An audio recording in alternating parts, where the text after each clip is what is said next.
आप देख रहे हैं the daily show with Munir नेमत। प्रोग्राम में आपको एक बार फिर से खुशामदीद कहते हैं। जरा बात करते हैं पाकिस्तान की मीशत की।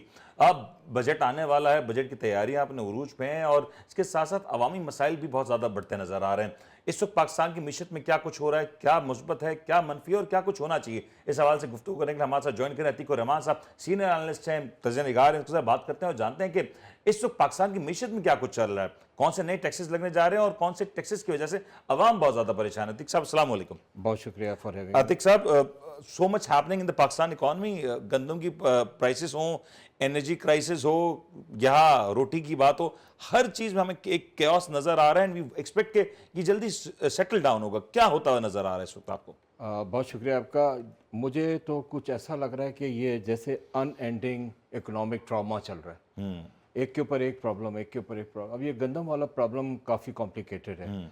इसमें देखिए किसका कसूर है क्या नहीं है। भारत ज़्यादती तो हुई है किसानों के साथ, और जब गंदम पैदा करने के लिए उनको इतने इंसेंटिव्स दिए गए और उनको इतना इनकरेज किया गया, उनको इतना बूस्ट किया गया, और हम देख रहे हैं कि इतने दिनों के बाद जबकि हमारी सैलाब में क्रॉप ख़राब हो चुकी थी और हम काफ़ी ज़्यादा इंपोर्ट का बोझ लिए बैठे हुए थे, 6 से 7 बिलियन डॉलर की हमने चीज़ों को इंपोर्ट किया। तो अब एक बहुत अच्छी फसल जब हो गई तो उसके बाद इसका जो ये नतीजा नज़र आ रहा है ये काफ़ी अफसोसनाक है। And this is a very sad story. इस पर हम कितनी बात करें, इस पर जितनी भी बात करें वो कम है।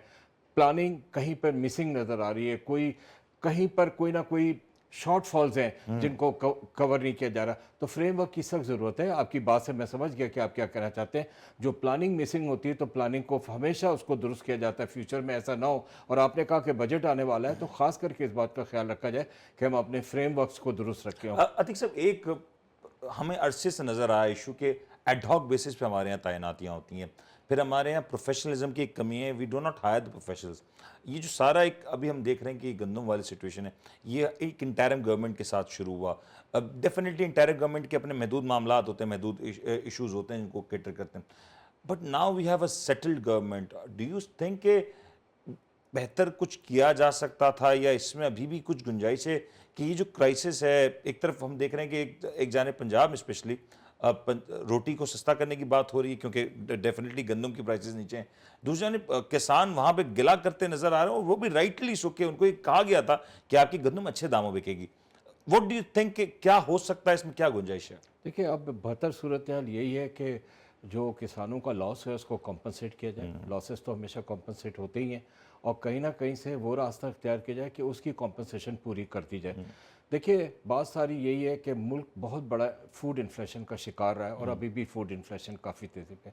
इसमें एक चीज़ हो सकती है कि गंदम को और आटे को सस्ता कर दिया जाए, रोटी को मज़ीद सस्ता कर दिया जाए, और लोगों को कुछ दिन तक ये गंदम का जो सेगमेंट आया है हमारे पास, इससे क्या है कि किसानों का जो भी लॉस है, मैंने कहा कि इसको कॉम्पनसेट कर दें, तो साथ ही साथ इन्फ्लेशन को भी कवर कर सकते हैं और हम फूड इन्फ्लेशन को कवर करें। अगर रोटी सस्ती कर दें तो बहुत बड़ा रिलीफ मिल जाएगा, क्योंकि इस वक्त जो प्रॉब्लम है वो सबसे बड़ा प्रॉब्लम है, बड़ा डेट्रीमेंटल प्रॉब्लम है। और आप और हम इस पर काफ़ी बातें करते रहे कि हमारे जो एनर्जी के टैरिफ हैं वो किसी तरह कम होकर नहीं दे रहे। साथ ही हम गैस के प्राइसेस भी और उसकी लॉस पे भी घूम रहे फिर रहे, परेशान हो रहे हैं। जहाँ मैन्युफैक्चरिंग डिस्टर्ब हो रही है वहाँ हमारा हाउस होल्ड भी डिस्टर्ब हो रहा है, बेइंतहा डिस्टर्ब हो रहा है, हमारी कम्युनिकेशन भी डिस्टर्ब हो रही है।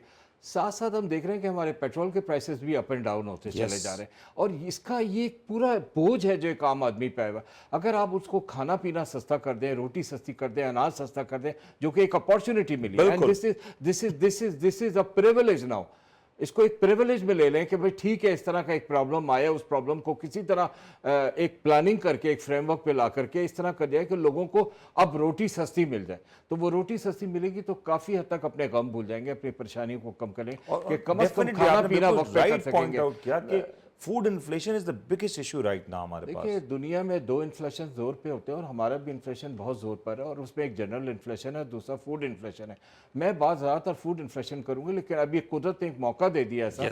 गलती किसी की भी हो, लेकिन इस गलती से इसको एक अच्छे जानिब भी लेके जा सकते हैं। इसका अच्छा रुख हो सकता है कि लोगों को गंदम, आटा और रोटी सस्ती मिल जाए, तो वो काफ़ी हद तक अपनी परेशानी को भूल जाए। क्योंकि देखिए बात सारी क्या है कि हम देखें कि जो वक्त के साथ साथ हम चले तो हमने देखा कि इन्फ्लेशन ने ऐसा बुरा पुश किया है कि एक मिडिल क्लास जिसको सेफगार्ड किया गया हमारे रीजन में, लेकिन हमारे यहाँ उसको जो है काफ़ी नेग्लेक्ट किया गया, Expose उसकी हो गया वजह वो से वो सारी मिडिल क्लास जो है जी। वो एक बिलो पॉवर्टी लेवल जा चुकी है। खाना एक वक्त खाया तो दूसरे वक्त का पता नहीं कि क्या करना है, लेकिन सफ़ेद पोश है तो शायद भूख में भी गुजारा कर लेते।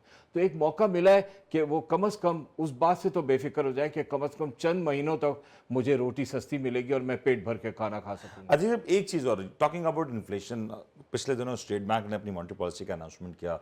इट वाज क्वाइट एंटिसिपेटेड कि शायद इस बार स्टेट बैंक इसमें कोई कट कर सकता है, एंड वी सॉ कि स्टॉक मार्केट ने जिस अंदाज से एक रैली शो किया, और जैसे वो एक 22% को मेंटेन करने की जब बात आई तो स्टॉक मार्केट में भी हमने देखा कि एक ठहराव आया। डू यू थिंक इस वक्त पाकिस्तान की मीशत के लिए एक बड़ा चैलेंज ये 22% का मॉनेटरी पॉलिसी रेट है?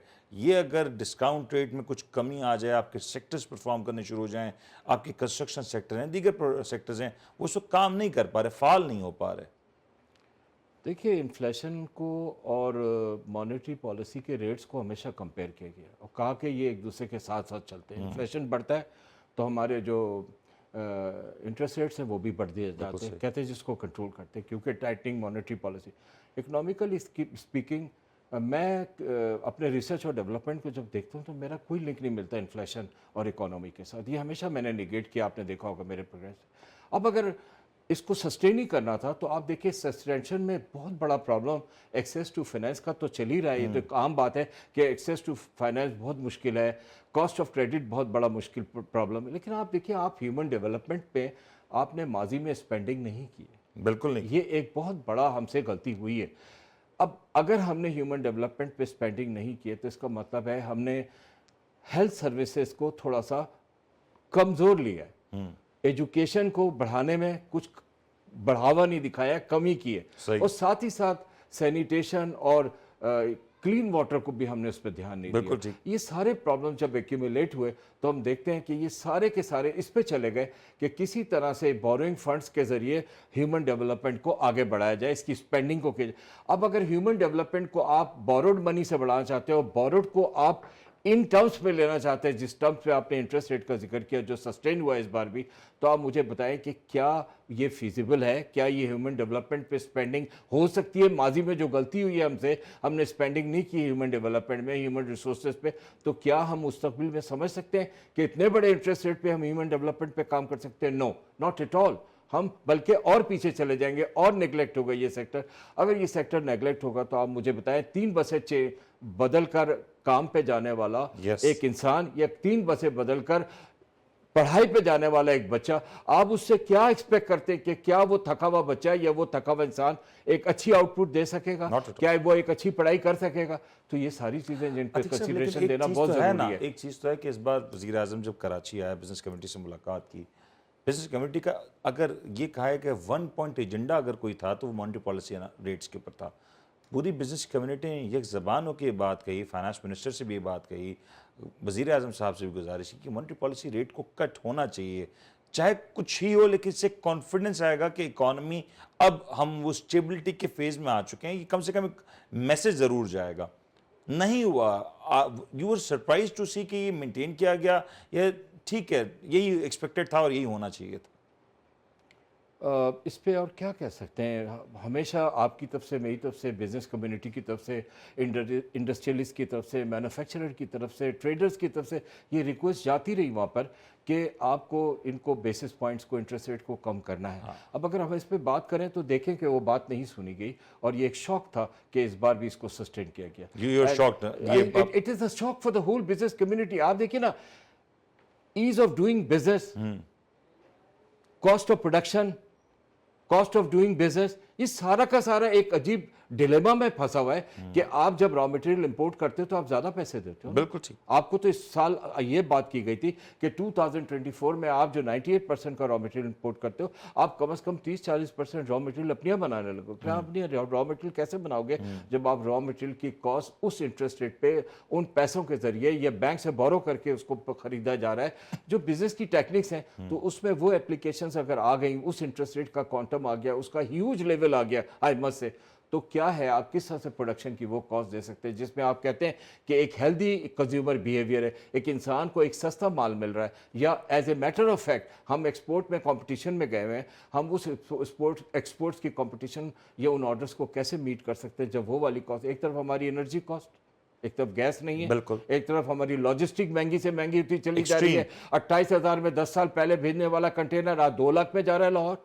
तो जब ये शिपिंग अपने तरीके पे महंगी हो गई, आपको पता है, बिकॉज ऑफ दो ग्लोबल सप्लाई चेन जी हाँ, सप्लाई चेन इतनी डिफिकल्ट हो गई, तो अब इस सर्कमस्टांसेस में रह के अगर आपको इंटरेस्ट रेट का रिलीफ भी ना मिले, एक्सेस टू फाइनेंस का रिलीफ ना मिले, कॉस्ट ऑफ डूइंग बिजनेस का रिलीफ ना मिले, तो आप कैसे एक बिजनेस को सर्वाइवल पे लेके जा सकते हैं? I think now coming towards budget, अब सब बजट तैयार हो रहा है, हर साल तजावीज़ जाती हैं।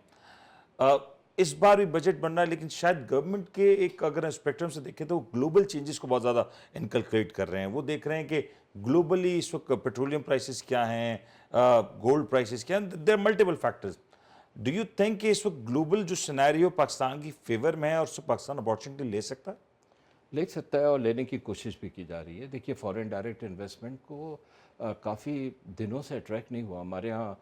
फॉरेन इन्वेस्टमेंट अब थोड़ी अट्रैक्ट हो रही है। हमें इस बात को इतराफ़ करना चाहिए कि सऊदी अरब ने इतना सारा इंटरेस्ट लिया और भी मुल्क ले रहे हैं, और चाइना तो बहुत ज़्यादा इंटरेस्ट ले रहा है। देखिए, हम फॉरेन डायरेक्ट इन्वेस्टमेंट मज़ीद अट्रैक्ट कर सकते हैं, हम वो तमाम नॉर्म्स अगर पूरे करें, वो तमाम चीज़ें जो एक इन्वेस्टमेंट को अट्रैक्ट करने के लिए होती हैं, वो अगर तमाम चीज़ें हम आहिस्ता आहिस्ता आगे बढ़ाकर उन पे एप्लीकेशंस लेकर आए जिस पे काम हो रहा है, ये हम एडमिट करते हैं। इसमें सबसे बड़ी बात जो है वो ये है कि हमारे पास एक बहुत बड़ा प्रॉब्लम है, और वो ये कि हम एक ऐसी सिचुएशन में भी है जिसमें हम कह सकते हैं कि हमारा एक ड्रॉबैक है, और वो है हमारा अनमैनेजेबल पब्लिक डेट। हमारा डेट दिन पर दिन बढ़ता चला जा रहा है। अगर हम कर्ज लेकर कर्ज उतारने पे ही लगे रहेंगे, कर्ज लेकर सूद उतारने पे लगे रहेंगे, तो हम रेवेन्यू कब करेंगे? आईएमएफ से अगर हम पैसे ले रहे हैं तो हमने कभी ऐसा सोचा कि हमने कभी उससे कोई रेवेन्यू जनरेट किया या क्या किया? या हमने आईएमएफ से पैसा लेकर वही किया जो कर्ज उतारने के लिए कर रहे हैं? ठीक है ना? अभी आपको आने वाले दिनों में, अभी आपने कर्ज उतारा है, इसमें हम माशाल्लाह बहुत अच्छे हैं कि हमने कभी ऐसा नहीं हुआ कि हमने कर्ज उतारने में देर की हो, या कर्ज देने में देर की हो, या सूद देने में। अभी भी हमने अपना कर्ज उतारा। अभी देखिए ना, यूरो बॉन्ड्स आए, उसकी भी एप्लीकेशन इतने अच्छे से, हालांकि हमारे पास फॉरेन रिजर्व्स नहीं थे इतने ज़्यादा कि हम उनको यूज़ करते, लेकिन किया। एक मुल्क की साख है जिसको बचाया, इसको एडमिट करना पड़ेगा।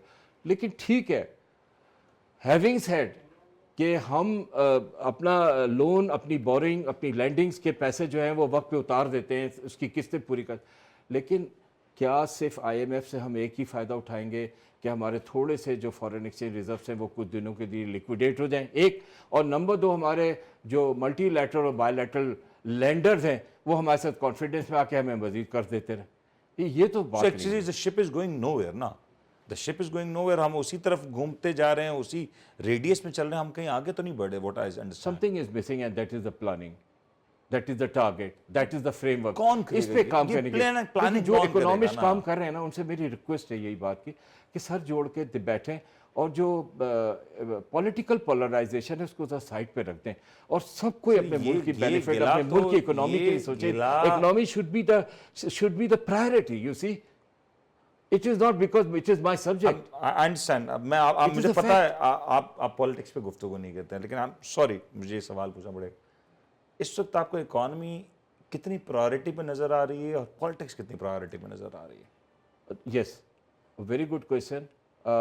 इकोनॉमी पे काम हो रहा है, people getting serious now about the economy. हम देख रहे हैं मैरी टाइम में भी हमने देखा है कि एक अच्छी एक्टिविटी सामने आई है, और उस एक्टिविटी को देखते हुए काफ़ी इंकरेजमेंट मिलता है, बिकॉज कराची शहर जिसके हम सब वासी हैं, 2 पोर्ट का सिटी है, और दुनिया में बहुत कम शहर ऐसे होते हैं जिसके पास 2 पोर्ट। तो अल्हम्दुलिल्लाह हमारे पास 2 पोर्ट है, और हम देख रहे हैं कि इस सेक्टर में काफ़ी जो लोग काम करने वाले हैं और जो इसके पीछे बड़े हैं, इस पर काफ़ी काम हो रहा है। तो मैरीटाइम पे भी काम हो रहा है और दूसरे सब्जेक्ट्स पे भी काम हो रहा है। उम्मीद की जाती है कि जब फॉरेन डायरेक्ट इन्वेस्टमेंट अट्रैक्ट करने में काम है, तो कभी कभी हमारी स्टॉक एक्सचेंज भी बहुत बुलंद बाला सतहों पे चली जाती है। ये इंडिकेशन होती है कि कुछ ना कुछ ठीक हो रहा है, और जब कुछ ठीक हो रहा है तो इसका मतलब मुकम्मल ठीक होना चाहिए। मैं फिर वही बात कहूँगा कि अगर प्लानिंग से हम चलते रहें तो ये कॉन्टीन्यूसली ठीक रहेगा। अगर हम अपने टारगेट्स बना लें, जैसे $60 बिलियन का हमने एक्सपोर्ट का टारगेट बनाया, उस टारगेट को हमें मीट करना है, उसकी प्लानिंग करनी है, वो कैसे मीट करना है, उसके हर तरीका अपनाना है, तो हम वो मीट कर सकते हैं। हम मेड इन पाकिस्तान को आगे बढ़ा सकते हैं, हमारी इंपोर्ट सब्स्टिट्यूशन इंडस्ट्री को फरोग दे आतिफ साहब, सकते ये हैं। बात ठीक है, इट साउंड्स रियली गुड, लेकिन फिर आपने कहा ना कि प्लानिंग की जरूरत है, फ्रेमवर्क की जरूरत है। इस वक्त भी गवर्नमेंट में आई थिंक वही लोग हैं जो माजी में रहे हैं, दे नो कि कहाँ पे कौन सी चीज़ मिसिंग है। मैं अगर आपसे पूछूं, क्या आपकी नाकिस राय में कौन सी ऐसी चीज़ें, 2 या 3 चीज़ें जो गवर्नमेंट इस वक्त भी कर सकती है और से हमें अपनी इकॉनमी में ड्रास्टिक चेंजेस नजर आएंगे? देखिए, हमें अपने टैक्स रिफॉर्म्स को सही करना होगा। टैक्स रिफॉर्म को सही करना बहुत ज़रूरी है और आने वाले बजट में कुछ इस तरह के रिफॉर्म आने चाहिए कि उसमें हम ये देखें कि हम अपने इनडायरेक्ट टैक्सेस से कम करते चले जाएं। अभी 82% हमारे इनडायरेक्ट टैक्स जो Exactly. हर आदमी को पे करना पड़ रहा है और उलझा हुआ है इसमें एक कॉमन आदमी, एक छोटा आदमी, एक छोटा ताजिर जो, या कोई भी एक छोटी मैग्नीट्यूड का आदमी जिसको आप कह सकते हैं कि जो सिंपली बहुत ज़्यादा इसके प्रेशर में है, और वो है इनडायरेक्ट टैक्सेस का। देखिए, मोची भी पे कर रहा है, हजाम भी पे कर रहा है, सब पे कर रहे हैं एंड डायरेक्ट। इक्वल प्रोपोर्शन में पे कर रहा है। और आप देखें कि डायरेक्ट टैक्स पे अगर जाते हैं हम ज़्यादा से ज़्यादा, तो उस पर जो हमारे टैकोन्स हैं, बड़े बड़े लोग हैं जो इसको अफोर्ड कर सकते हैं, जिनको कोई फ़र्क नहीं पड़ता, वो थोड़ा सा पार्टिसिपेशन उनका बढ़ा दिया जाए। अगर उनका पार्टिसिपेट, फिर मैं रिलीफ की बात करूंगा, मैंने रोटी की रिलीफ की बात करी, मैं कहूँगा टैक्स में थोड़ा सा रिलीफ मिल जाए तो ये साई ऑफ रिलीफ हो, ये आगे बढ़ सकेगा। हमारी एक over the period of time ये एक प्रैक्टिस रही है कि सैलरीड क्लास के ऊपर टैक्सेस बढ़ा दो, that is the easy thing. This is not going to take our economy anywhere. This is not workable. देखिए ना, सैलरीड क्लास सबसे ज़्यादा टैक्स देता है हमारा, और आप देखिए जैसे जैसे उसकी सैलरी बढ़ती जाती है, वो मेहनत करके अपने ग्रो करता है, तो वहाँ उसको क्या Eventually the figure looks lucrative, but वो टैक्सेस में चला जाता है। तो बस वो सारा टैक्सेस में चला जाता है। इसमें थोड़ा रिलीफ देना चाहिए। अतिक साहब, एक चीज और लास्ट में चाहूंगा, इसके ऊपर जरूर कमेंट कीजिएगा कि पेट्रोलियम प्राइसेस की बहुत बात हो रही है, स्पेकुलेशन भी बहुत हो रही होती है। इनफैक्ट कभी ये खबर आ रही है कि इस बार पेट्रोल 20 रुपये बढ़ जाएगा, कभी कोई खबर देता है कि पेट्रोल 350 रुपये का हो जाएगा, फिर सडनली हम देखते हैं ग्लोबल मार्केट में पेट्रोल शायद नीचे है, तो we are having a good time, not a good time in fact. क्या एक्सपेक्टेशंस हैं इस पेट्रोलियम प्राइसेस को लेके, एंड गवर्नमेंट का क्या इसमें कोई रोड मैप नज़र आता है? क्योंकि आई एम सॉरी, शायद इसमें कुछ लोग पॉलिटिकल एंगलिंग करेंगे, लेकिन इट्स ट्रू कि एक वक्त में 100 और 125 रुपये का जब पेट्रोल होता था हमें बहुत महंगा लगता और ज़्यादा पुरानी बात नहीं है। आज 300 रुपये पेट्रोल है, and somehow we are forced to go for it. ये कैसे सेटल होगा? देखिए, पेट्रोलियम प्राइसेस में जो आपके पास लेवी है ना, पेट्रोलियम का लेवी, हमेशा मैंने सजेस्ट किया कि उसको आप वेव ऑफ कर दें, थोड़ा सा रिलीफ आ जाएगा, पेट्रोल के प्राइस नीचे आ जाएंगे।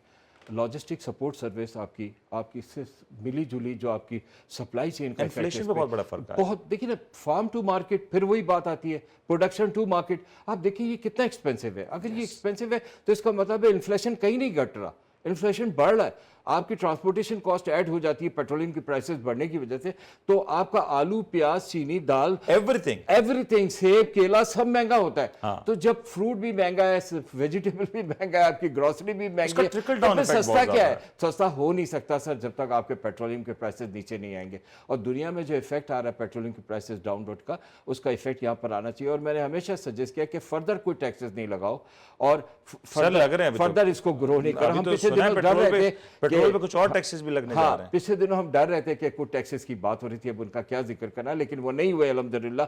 तो बात सारी यही है कि एक ही रिक्वेस्ट की जा रही है कि पेट्रोलियम लेवी जो है वो एक अच्छा कॉम्पनसेशन है, अगर इस पर अमल कर लिया जाए। मैं आपके प्रोग्राम की तवज्जो से गवर्नमेंट से रिक्वेस्ट करता हूँ कि पेट्रोल को सस्ता किया जाए। एक चीज़ और, मैं सॉरी आपका वक्त ले रहा हूँ, इम्पोर्ट बिल में हमारा फ्यूल इम्पोर्ट का एक बड़ा क्वांटम है। इस वक्त हम देख रहे हैं वर्ल्ड वाइड जो सोलर की प्राइसेस हैं वो ऑल टाइम लो हैं। डोंट यू थिंक कि इस वक्त पाकिस्तानी पॉपुलेशन को सोलर की तरफ राग़िब किया जा सकता है? हम सोलर इतनी तादाद में लगा सकते हैं, एंड इन लॉन्गर टर्म हम अपने इस इन्वेस्टमेंट से, जो कि एक इंडिविजुअल इन्वेस्टमेंट है, उससे हम हमारे मुल्क के लिए काफ़ी कुछ सेव कर सकते हैं। Don't you think it's a viable option? Government को इस लाइन के ऊपर भी सोचना चाहिए। बहुत ज़्यादा इंसेंटिव देने चाहिए, हर घर पे सोलर हो, हर फैक्ट्री पे सोलर हो, हर छत पे सोलर हो। देखिए, अल्लाह पाक की रहमतों से 8-9 महीने चमकता हुआ सूरज होता है यहाँ पे, best weather for it, especially Karachi. ये नेमत आपको है। अगर आप इस रिन्यूएबल एनर्जी की इस नेमत से फ़ायदा नहीं उठाओगे तो फिर किसी का कुछ नहीं। तो हम जो कहते हैं कि हमारे एनर्जी टेरिफ्स बड़े में और बड़े डेट्रीमेंटल है और इनका बड़ा इफेक्ट आया हुआ पूरी इकोनॉमी में, हाउस होल्ड पे, ये थोड़ा रिड्यूस हो सकता है अगर हम जो रिन्यूएबल एनर्जी के फैक्टर्स हैं जिसमें विंड भी है और सोलर भी है, अगर इस पर बहुत ज़्यादा दिया जाए। मैंने हमेशा एक चीज़ सजेस्ट की है और रिक्वेस्ट भी की है कि बैंक जो है ना वो ईजी टर्म्स के लोन फाइनेंसिंग Yes. वगैरह इस पे फ्लोट करे, और इतना फ्लोट करे कि मुझ जैसा हर आदमी जाकर जो है ना कहे कि नहीं यार मैंने फुल फ्लैश सोलर पे भी आना है और इसको उसके साथ मिलाना है अपनी बिजली के साथ, ताकि मेरी I think that would be a great हमेशा आपने इंसेंटिव, भी और इस पे ये बात की ना। लोगों के लिए भी एक अच्छा फायदेमंद अमल होगा, और पाकिस्तान की इकोनॉमी के लॉन्ग रन में बहुत बड़ा एक स्टेप हो सकता है, क्योंकि हमारी इंपोर्ट बिल का जो सबसे बड़ा जो चेक है वो हमने देना है पेट्रोलियम मसनूआत की इंपोर्ट के लिए, और अगर यही कट डाउन हो जाता है तो फिर यकीनी तौर पर हो सकता है अगर हमारे पर्सनल वेस्टेड इंटरेस्ट ना हो तो solar plate for a house मेरे ख्याल से पाकिस्तान की इकोनॉमी को तब्दील कर सकता है। उम्मीद करते हैं आपको आज का प्रोग्राम पसंद आएगा। अतीक साहब, आप स्टूडियोज में आपको तशरीफ लाने का बहुत बहुत शुक्रिया। अपना ख्याल रखिएगा। अल्लाह हाफ़िज़।